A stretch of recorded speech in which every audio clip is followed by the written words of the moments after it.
How's it going, everybody? Welcome to the Brewers Lab. I am your host, Devin, with Caleb, and today we're going to be talking about a lot of fun strategies that you could put in your commander decks that are from the Avatar Last Airbender set, and this is pretty packed with a lot of different stuff. 100%. Today we're going to be talking about how waterbending, earthbending, firebending is going to upgrade your current deck list. We've got a lot of very popular commanders and a lot of commanders that might see a resurgence just because of some of these abilities. Notably, we didn't talk about waterbending much. Waterbending just isn't as exciting as some of the other things, and there's not a lot of commanders that break it. I will say Katara's probably the closest thing to breaking waterbending, but you want a vigilant style deck. So if you guys have a vigilant style deck that's trying to go wide, maybe cast a whole bunch of convoke spells, try Katara as a game ender. But other than that, waterbending was kind of lackluster when it came to breaking other commanders that already existed in the format. Yeah, and that's kind of the funny thing about waterbending is really just firebending just helps waterbending in a weird way because you're adding all that mana into that activated ability. It's just kind of funny how like they kind of work with each other, but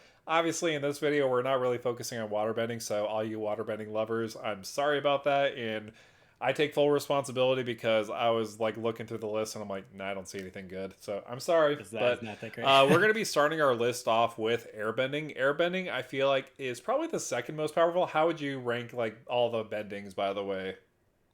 Honestly, I think earthbending and airbending is kind of broken in two different ways. I Mhm. think for casual, 100% earthbending is Yeah. going to be more impactful for everybody's landfall strategies. We're not going to just talk about landfall in today's video, but it would be weird to say that landfall doesn't get a lot better whenever you could sacrifice your fetch lands twice and get like basically triple the landfall trigger. So that is just gross inherently. But if you talk about like higher power things and the stuff airbending does, whenever we're talking about Monkeyatsu that can do it infinitely, I think there is going to be a higher ceiling depending on the commander for airbending. So I think they're different, but I do think earthbending is going to be more impactful to the format overall.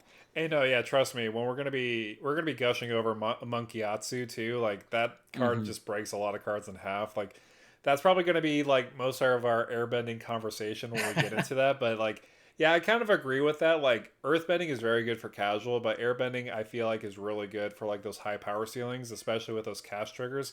And that's actually what we're going to be diving into. Obviously, there's a lot of cast trigger commanders that you could utilize. One of my personal favorites is Zakama. Zakama is just a big three-headed dinosaur. It is 9 mana, but you do get that return investment if you have 9 lands on the battlefield. You just untap them all. So I think overall Zakama works very well with Monkeyatsu. Again, that's where we're going with this. But I know that's like Caleb's favorite card for sure from the set. Is it one of your favorites or is it like, Which one, Monkeyatsu? yeah, It's definitely the most broken, but my favorite has to be Badgermole Cub, man. I'm gonna do yeah. insane things with that card. Yeah, no, But Badgermole Cub is pretty disgusting. Like, it's definitely going to combo. Not, it's not really a combo card. It's I feel like it's a good utility card, if anything it's else. just good. It's mono green cannon, man. You just shove it in your green decks and your mana dorks give you more mana. I'm in love. Right, It's for those exactly. Timmy players out there. Oh no, for But sure. you want to hit us off with like the Zukama Monkeyatsu combo? Because this Oh is yeah. not something I saw until you mentioned it. Oh no, just because I'm a Zakama stan, I love Zakama so much. I mean, you know, with my channel, Jurassic Magic, I'm all about dinosaurs. Like, when I saw this combo, I immediately wanted to remake the deck. I had it a long time ago, and it was just a fun deck overall, but it definitely took over board states. But when I saw this combo, I'm like, do I need to rebuild it again? The way the combo works with Zakama and Monkeyatsu is the fact that Monkeyatsu has that ability of whenever another target creature you control becomes target of a spell or ability, you may airbend that creature. So with Zakama, when you cast him, you untap all lands you control, and then you deal 3 damage to Zakama. You're probably thinking, why would you do that? But because you're targeting it specifically, you have that ability of airbending it with Monkeyatsu. So that way you could just airbend it, recast it for 2 mana, untap all your lands, kind of go back and forth until you have infinite lands. You can destroy all the enchantments and artifacts on the battlefield.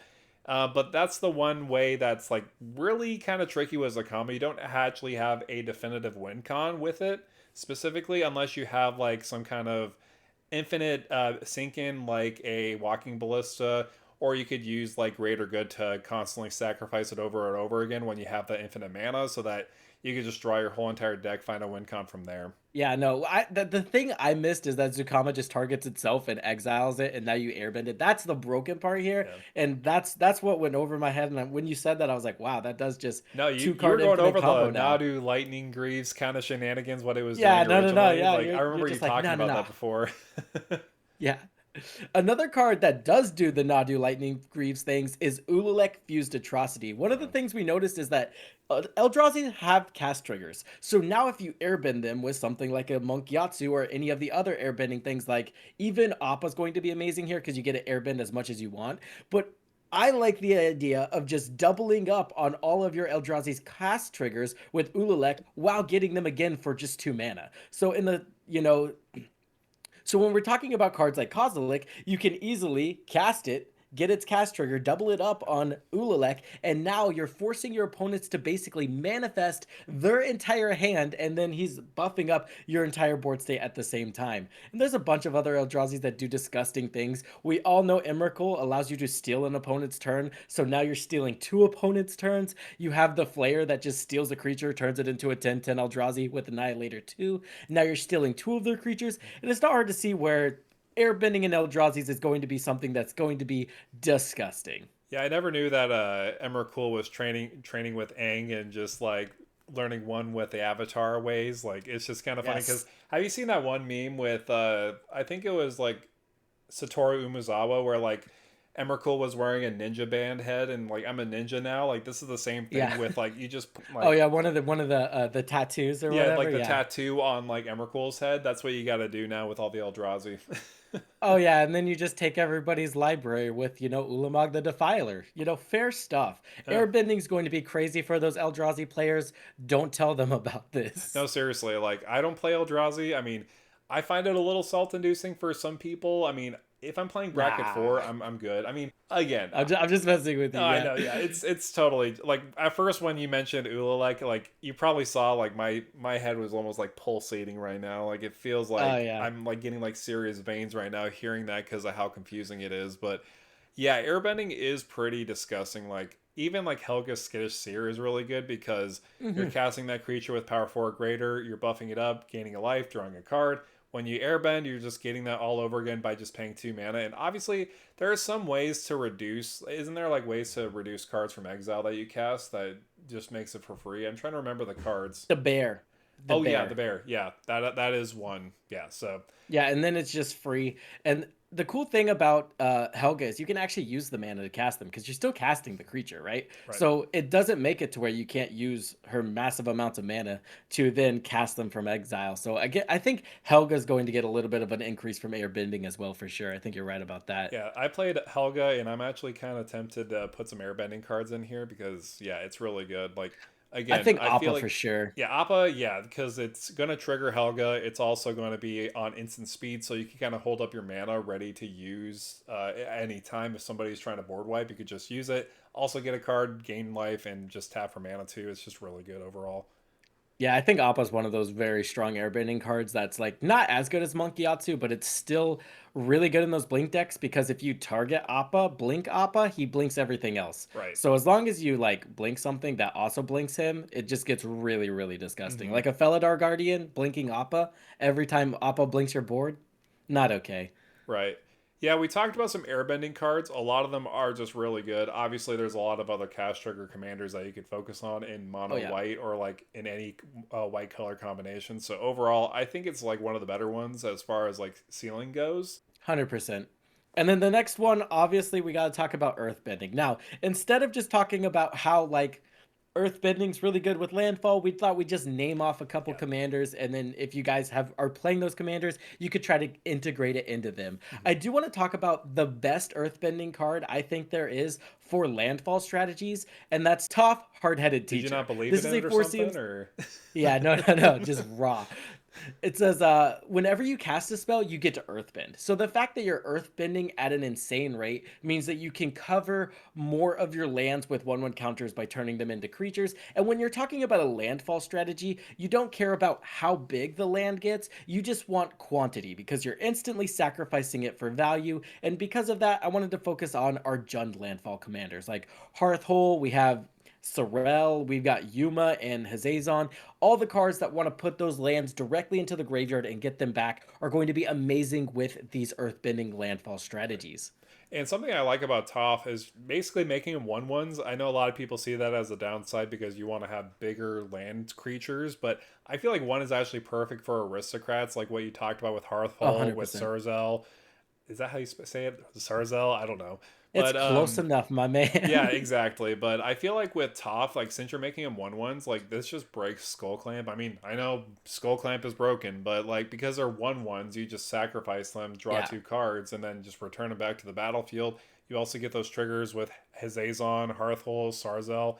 It's just pretty crazy overall, just the amount of stuff you could do. Just with Toph, I think it's very busted just for the fact that you're just casting those spells and you're earthbending. I feel like there's not many consistent earthbending generators, if I'm mistaken, or Right. There's the mountain, I think, and he earthbends whenever you attack with a creature that's power 4 or greater, I think. So it's okay, once yeah. per combat. But yeah, there's not a lot of consistent ways to earthbend besides just sacrificing a creature with an earthbending ETB and recasting them from the graveyard or something like that. So there is some weird ways to earthbend an infinite amount of times, like Ashaya, but at that point you're already doing it an infinite amount of times. It's not like a lot. So I think the best way to earthbend a lot consistently is definitely Toph hard-headed teacher. So if you want to upgrade those landfall decks that have red and green in it, Toph's going to be the one to shove into the deck. Yeah, no, you got me convinced. I thought of Skull Clamp. I'm like, oh, that's going to be the best card in Toph if you just build it only as a commander. But yeah, no, it's pretty disgusting. And like, really, any kind of sacrifice theme. Like, we only mentioned Gen Commanders because I feel like they do it Hmm. best. But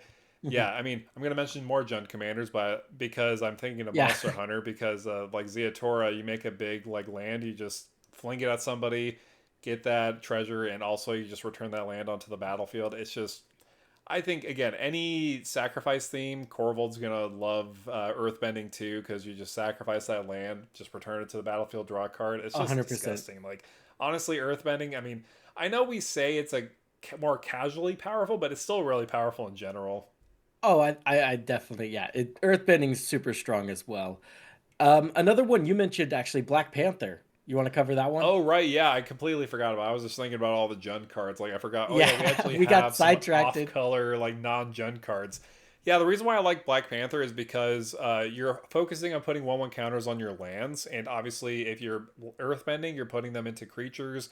Having lands as like maybe like 3/3s or even 4/4s, having that activated ability of moving all the 1/1 counters from target land to a creature you control is actually pretty interesting because you could just put it onto another land creature so that way you're not really losing them back and forth. You just kind of just draw a lot of cards if you have the mana for them. And Yeah, it's just kind of disgusting. I thought of that. I also thought of Yodi, the Moog Ancient, that just, I mean, it's just a crater hoof in the command zone for your land creatures. I mean, that's really what it is. I mean, I'm not going to talk about that one too much, but it's just giving your creatures at each combat +1/+1 for Yodi's power. So obviously it's a 2/4, so it's only going to buff them up by 2. But the more 1/1 counters you put on it, the bigger it's going to become. 100%. Simic 1/1 counters, that's going to be a solid way to utilize that. You know, it just came up on top of my head. I never thought about it before. I think it's pretty original, honestly. I mean, looking at Pretty it, original. Never heard of it either. no, never. No. I think some of the most interesting ways to break firebending, if we could just move on. Oh We're yeah, going to for talk sure. about more about earthbending later with Yeah. specific commanders. But talking about firebending, we didn't think it was that interesting, but then we're like, okay, we got to go find more firebending things. And it turns out there is some cards with activated abilities that you might want to shove some of these firebending cards in. You have Agatha of the Vile Cauldron, so you already know you're going to be playing a lot of creatures with activated abilities. One of the other ones is Radshift. This guy has an activated ability for 11 mana, and then, or sorry, 12 mana, and you get to put any number of permanents from your hand directly onto the battlefield. But he's basically like a Gruul Galta, right? Yeah, I But can for see that. 12 Yeah. mana.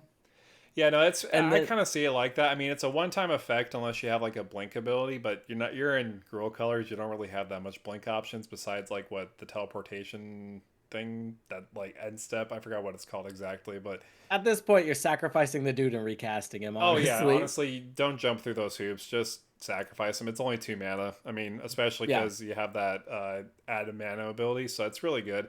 I like it because it's yeah again going into that activated abilities kind of effect. The same can be applied for Agatha the Vile Cauldron. This is another one. I almost said Agatha Soul Cauldron because that's the one I'm more yeah. familiar with. But obviously, nobody really focuses on Agatha the Vile Cauldron. But it's actually pretty good No, with Firebending because you could just reuse that activated ability of Agatha or other creatures you control by reducing them too. So this is almost 100%. like a not infinite because you have to have green in the activation cost, but other creatures you control get +1/+1 and gain trample and haste until in a turn. it's just going to boost up the whole board, basically like another Crater Hoof. I know I keep mentioning that, but that's kind of what it is in the command zone. Like especially if you have more mana with Firebending. Yeah, no, that's super fair. And it just becomes a more fair way to do it. Another Mhm. card that I found was Omnath, Locust of All. This is one of my favorite commanders. It says if you would lose unspent mana, that mana becomes black instead. So it's kind of like Ozai the Phoenix King, but you also get the ability at the beginning of your pre-combat main phase, you get to look at the top card of your library, you may reveal that card, and if there are 3 or more colored symbols in the mana cost, you get to add that much mana to your mana pool. So what's really cool about this is there's a lot of firebending cards like Fire Lord Zuko, even Fire Lord or Ozai the Phoenix King that have more than 3 colored pips in their casting cost. So now it kind of just synergizes with Omnath. So for your big mana Omnath spells, Fire Lord Ozai the Phoenix King is going to be something you're going to want to shove in there just for more big mana. Yeah. No, yeah, there's also like Firelord Ozai. Like there's so many different versions of these characters. It's Oh, kind of funny. Like 100%. it's hard to kind of gauge like okay, it's that one or that one. Like oh no, it's that one. It's Ozai Phoenix King for this example. And honestly, I Yeah, never thought there's about like three, yeah. yeah, so many printings. Well, yeah, and I never thought about Omnath because like oh yeah, duh, you when you lose unspent mana it becomes black instead. Like it never really clicked to my mind because like oh yeah, it's just red. You could use that and it just becomes black. It works very well overall. 100%. And people are already doing big mana stuff. And I think that's what you need to lean into whenever you're doing firebending. You need to be shoving it into these big mana spells. Yeah, not only Another, that, and that's like the one thing that's kind of hard about firebending that like I was trying to figure out is like, okay, you either want cards with activated abilities, you want to have a cards that retain the mana like Ozai Phoenix King, or you want to have yeah, like cards that play at instant speed. Like I feel like those are some pretty niche strategies. That's why we didn't rank them as high as airbending or earthbending because right. it's a lot more niche and not as like well rounded compared to the two in my opinion. Yeah, the problem is you have to use it at instant speed. Where like firebending's broken, but I think what's real is Ozai's broken because you get to keep the mana. So the fact that you do have to go through hoops to make it a flash speed deck if you're not able to find a way to keep that mana just makes it a little bit less good, you know? I mean, Right. obviously. So yeah, there's also Ishin Two Heavens as one. You're just doubling up on those fire triggers, and so like that's the reason why we mentioned it's not really doing anything else. I mean, I don't even know if you really want to have like firebending too much in Ishin unless you have a lot of like instant speed like spells you want to utilize to your You creatures. could put Ozai in there. I mean, there you go. Because then you get to keep it 8 mana. Yeah, Just that is keep it, true. Then right? you get all yeah, you get 8 mana instead of like 4 mana. That's actually pretty solid. So yeah, Ishin Two Yeah, Heavens no, as one like with all those firebending attack triggers, super good. I dig it. We also did talk, we wanted to talk about some individual cards that are just going to go into your decks that Right. are already put together. The first one is the Cabbage Man. We all know the Cabbage Man is good. Whenever an opponent casts a non creature spell, you get to generate a food token. And then whenever a creature deals combat damage to you, you have to sacrifice a food token. Then you can tap 2 foods to add mana to your mana pool. So, right out of the gate, I wanted to talk about some commanders that are going to utilize this very, very good. The first one, Yigra. I love Yigra. This is a 5 CMC legendary elemental cat. He has ward, sacrifice of food. Other creatures you control are food in addition to their other types. And then additionally, whenever a food is put into the graveyard from the battlefield, you get to put a 1/1 counter on Yigra, Eater of All. So now, out of the gate, we're able to tap our creatures for mana just by having the Cabbage Man on the battlefield because all of your creatures are food. And then also, you can sacrifice food, make Yigra bigger. He's just going to synergize pretty well with the deck. Yeah, no, I love Krark Clan Ironworks with the Cabbage Man and or the Cabbage Oh, yeah. version and Yeager Eater Vol because one, you're sacrificing them to make Yeager bigger, but also you could tap them and then sacrifice them for more mana generation.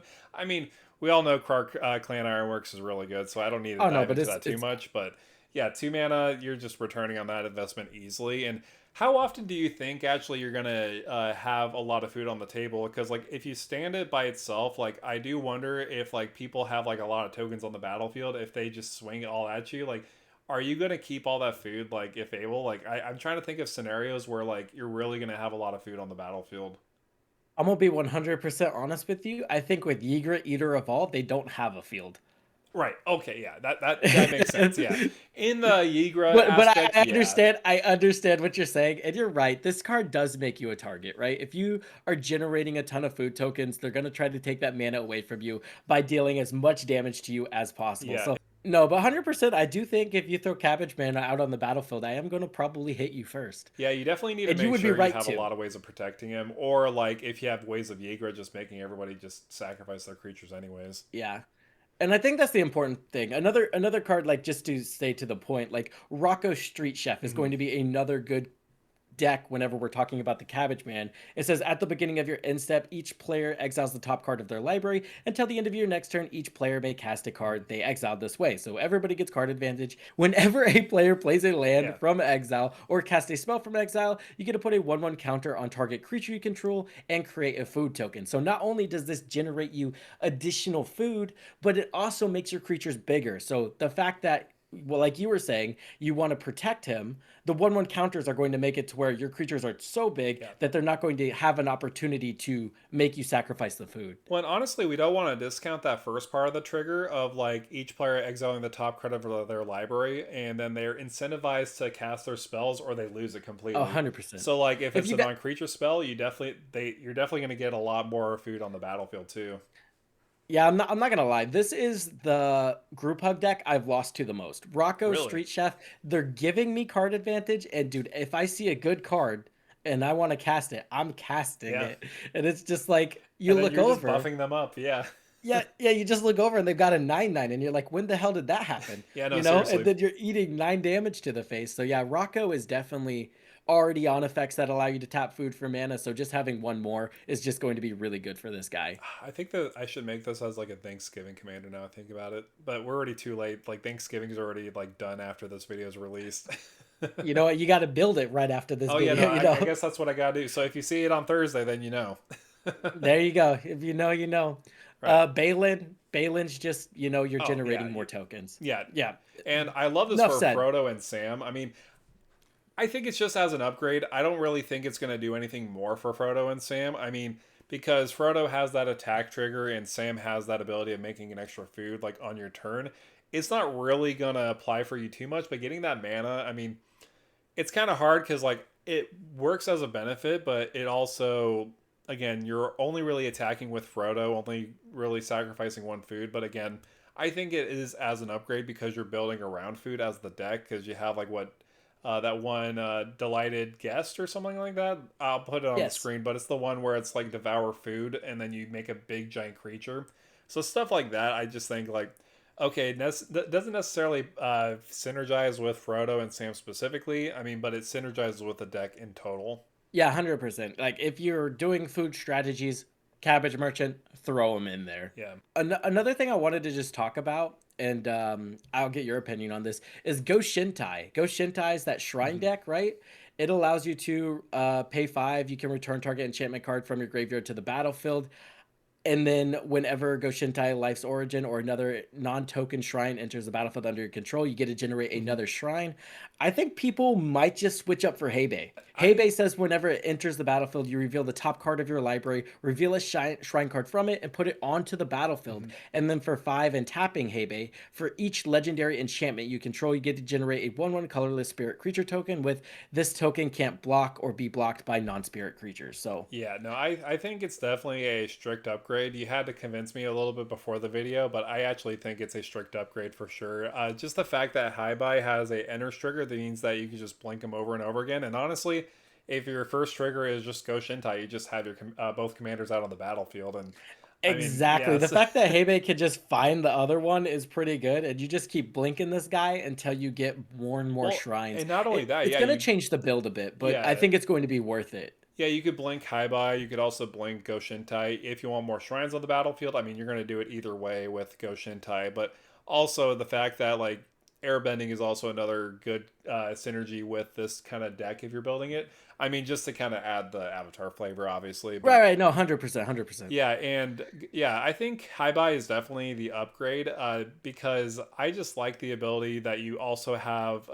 You could just overwhelm the opponents if for each legendary enchantment you control you just make a 1/1 color spirit creature token, so you could just overwhelm the board state too and just swing in for victory potentially just there depending on how much shrines you have. Yeah, 100%. And what I like about that ability too is they're unblockable, like basically. So the Oh, fact so that you for just, some reason I thought they only can't block, so they also are unblockable, huh?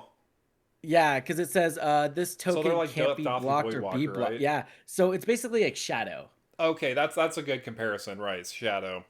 Yeah, so they're basically shadow. So you can basically utilize a deck that just gets value off of your shrines, and then yeah, now you get a solid way Yep. to end with combat damage with your shrines as well. So it adds another Yep. win con, and I think the ETB is just busted because Mhm.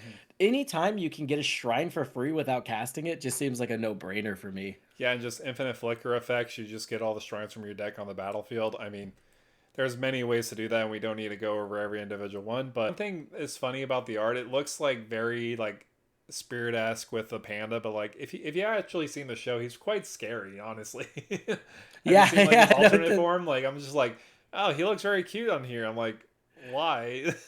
yeah, don't worry about it. Adorable panda. That's Yeah, no, all you it's just gotta an worry adorable about. panda, and people are going to go for it. So I think that's kind of how it is. Yeah, 100%. Something I just thought of too is if we're wanting to win off of his activated ability, we can tap it, pay Wooburg, generate the massive board state, and if we're already trying to incorporate haste, now every time we blink Heibei or Heibai, you Oh yeah. get to untap it, and then you can essentially tap it again, right? So there's a ways to utilize that extra activated ability as well as And if we're incorporating haste. would you want to include cards that like if you're going off that so that you could re-tap it over and over again if you have like a lot of spirits lying around? Would you want like something like a Phyrexian Ultra to get that mana activation and just make a bunch of spirits, sacrifice them, and go ham? Or Yeah, you definitely could. Another card that I think is super underrated and people just should just play more is Druid's Repository. And it's whenever a creature attacks, you get to put a charge oh counter on yeah, it, yeah, okay, yeah. remove a charge counter for it, add a mana to your mana pool. I only So see the that in second you get Nigella, so yeah, I only see it in Nigella, but for some reason people are like, "Oh, this is a combo piece." No, it's right. just really good. Attack with 3 creatures, you get 3 mana. I love Druid's Repository. I think it should see more play, in my opinion. Yeah, no, I haven't thought about that card in a long time. I used to play Nigella, and I'm like, man. This doesn't feel great, right? Yeah, so Yeah, no. yeah, that's like a little section on shrines that we wanted to talk about. We didn't want to go overly extensive on it because obviously shrines are really good when you get them all together. They're just kind of like slivers. They're very niche, but still pretty powerful Mhm. when they all do their job. But we also had Power 4 Greater. That's another one that I'm Yeah. super excited about. I'm a big Stompy player, and seeing some of these cards that we have on our list, I'm like, we don't have a whole lot, but they're kind of like generic category wise. Like the Earth King is one that I really like for a lot of different reasons. Yeah, 100%. The Earth King, I'm excited to put this and try him out. I think he's going to do a lot more than he looks like he's going to Right. do. And guys, this is a budget card. So all of you budget Stompy players, check out this card. Oh yeah, 4 47 CMC. cents. Yeah, 47 cents. When he enters the battlefield, you get a 4/4 bear. Pretty cool. So you're adding 6 power to the board already. Mm. And then whenever one or more creatures you control with power 4 or greater attacks, you get to search your library for that many basic land cards and put them onto the battlefield tapped. So in this in a landfall strategy, I know we've talked about a lot of landfall Mhm. stuff, but landfall does just have the tendency to generate these 4/4 bodies. Yeah, Like, rampaging your herd Baloths. malice and stuff. Yeah. Yeah. And then so anytime you're able to, turn a giant board state into a ton of lands, and then those lands trigger landfall strategies, it's going to give you a lot of value. And even if you're not triggering landfall stuff, just searching up 2 basics on attack is Mhm. really good. And that's really the floor, if I'm being honest. Well, and honestly, what I like about this is that it encourages you to play more basics. Like, I know Blood Moon is like the opposite effect, where it's like, oh, you Oh want to yeah. play more basics so you don't get screwed. This gives you an absolute benefit when you play more basic. Yeah, 100%. I think everybody could run a little bit more basics. Yeah. I do think people do get hung up on cards with diminishing returns. Like they think Right. since I'm not only running basics, I'm never going to run this card. And I think if you're running 10 basics in the deck and you find all 10 basics, you've done the thing. Like Yeah. the card you've gotten your value, right? So I think people do get a little bit hung up on like I should either run this if I'm running all basics or no basics at Yeah. all. And I think that's just like something No, that's just not true. no, And I'm you not just saying want to run a good yeah, mix for sure. Like, if 4 mana for 100%. 10 basics, that's all you need. Yeah, dude, that's like insane, right? Like Right, yeah. insane rate of return. Yeah, this is gonna be Another good like in one, Lemra for sure too. Like Lemra, like when you oh attack yeah. with Lemra, just okay, get a basic. I mean, obviously you're gonna get more like lands off of that when you attack with more 4/4s or higher. Yeah, it like I said, yeah, it just becomes a lot more viable once the commander's Hmm. a 4/4, especially if the commander's like 5 mana and stuff. It just allows you to go on curve, ramp Hmm. a ton.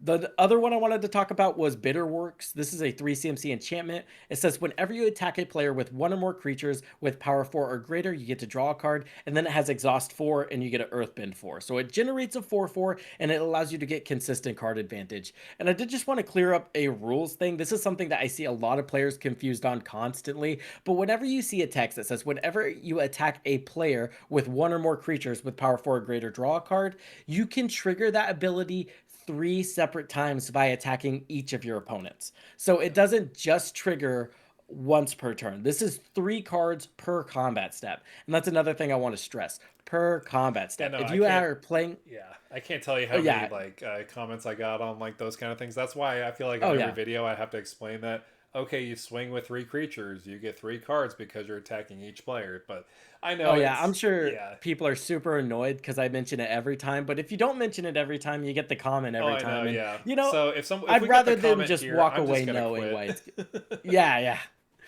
That's like why Grim Hireling's a $20 card, right? You're Yeah, generating 6 treasure tokens per combat step. stupid. Not okay. The next one I wanted to talk about was Ashaya, guys. Let's talk about it. I will admit, as you know, I was like, okay, Boomy Ashaya is broken, but I've got a new take.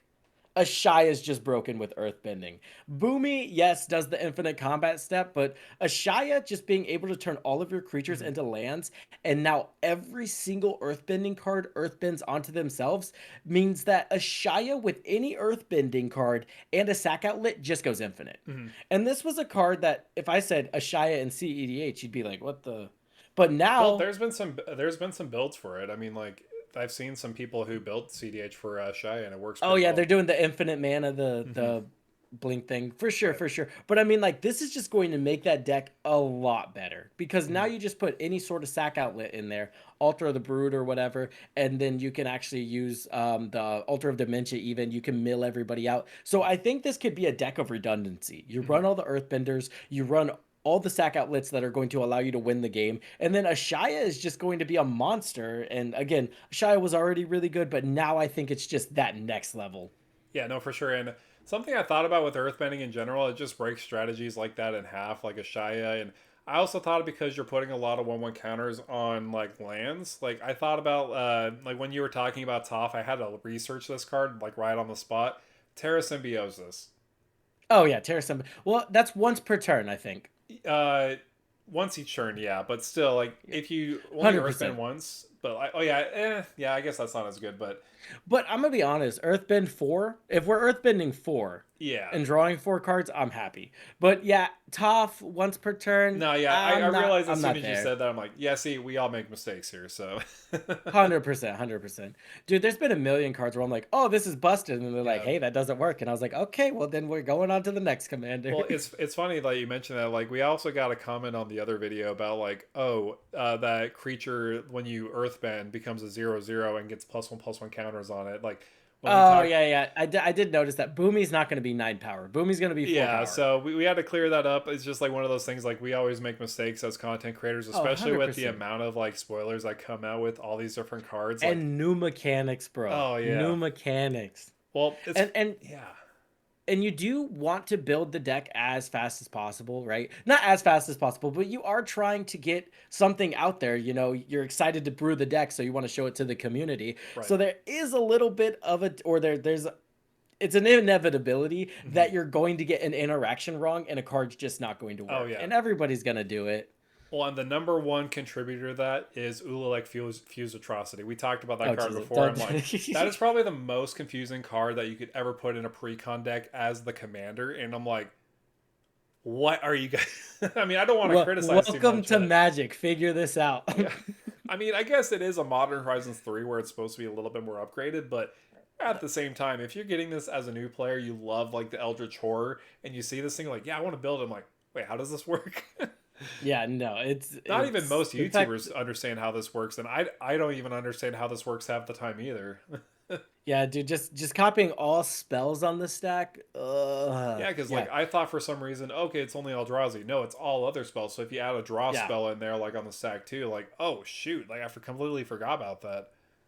That's like mutate. The second my brain starts having to really think, it's like, okay, we're just gonna build a different commander. Like, I know there's some mutate lovers out there, but I'm not one of them. All no, if we right. go back to Ikoria, I hope we don't do that. It's kind of like Enrage, like for Ixalan, they didn't really do Enrage for the main set. They only did it for like the like precon because they wanted to appease the Enrage lovers. Same could be applied for that too. Like, not really popular mechanic. I know there's some people that absolutely love it, but at the same time, mutate, I do not want to see that again. So many rules interactions are just Do they crazy. love it because no one else understands it though? I don't even think they understand it. You're gonna make people mad. You gotta be quiet.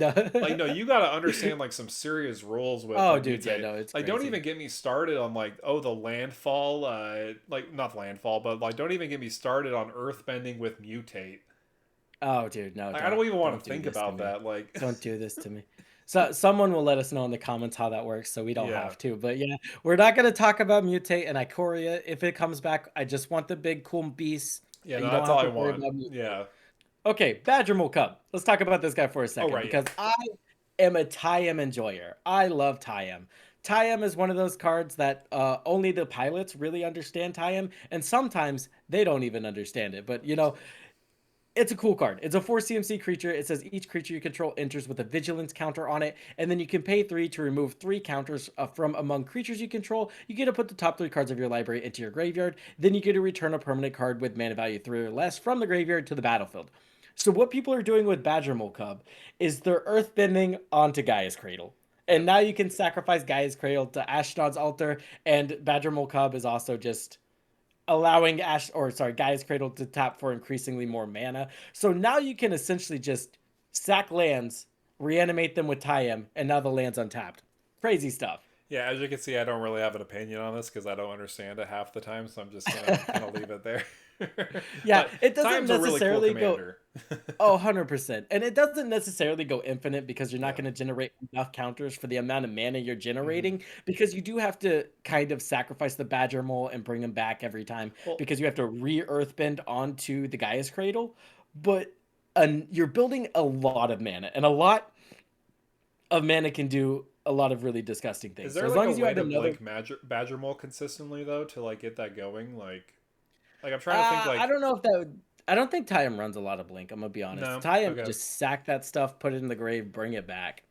Yeah, again, I don't know too much about Tiem, but I just know like because Tiem has a enters the battlefield trigger with an additional vigilance counter on it, so I was thinking maybe like, Yeah. but I don't know anything about like CDH Tiem players.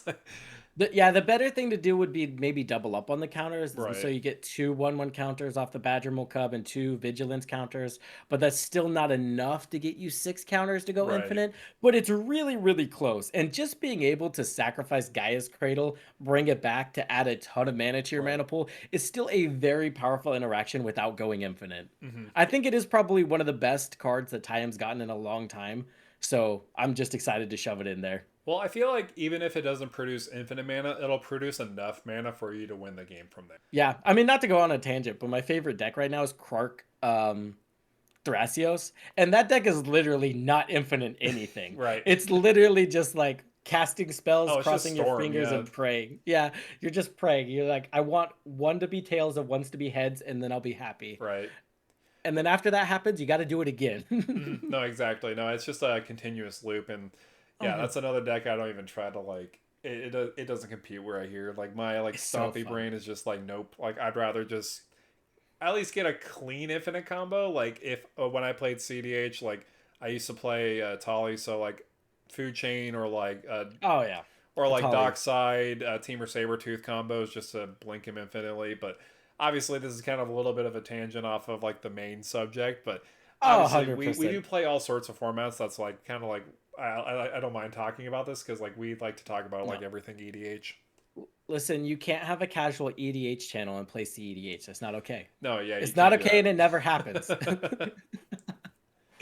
Oh, but I think we should wrap it up there. This has basically been how we see earthbending and everything like impacting the format. If we missed any commanders, let us know in the comments down below. If you guys see any interactions that are absolutely going to be busted with these new cards, please let us know. And yeah, it's not really what you should play in the 99. It's more of a how does all this bending work Yeah. with the new format? How does this new mechanic impact the format? And I think Yeah, I think we've got like some of the bigger ones out of the way for sure. Right, no, for sure. And since this is like a new channel that we're starting to, obviously, like this is our Subscribe. first video. Yeah, definitely subscribe. That definitely will go a long way because like we're starting from the ground up here. Yeah, and also podcast topics. Hell, if you guys got Yeah, something you want to hear us talk about for an hour or whatever, put it in the comment section yeah, down below. yeah. I know we're gonna be talking about like the best commanders of the year, maybe best cards of the year. We're really Hmm. trying to discuss a lot of different topics so that we could just make it fun, entertaining for all you. So yeah, on your way out, definitely do all those things, and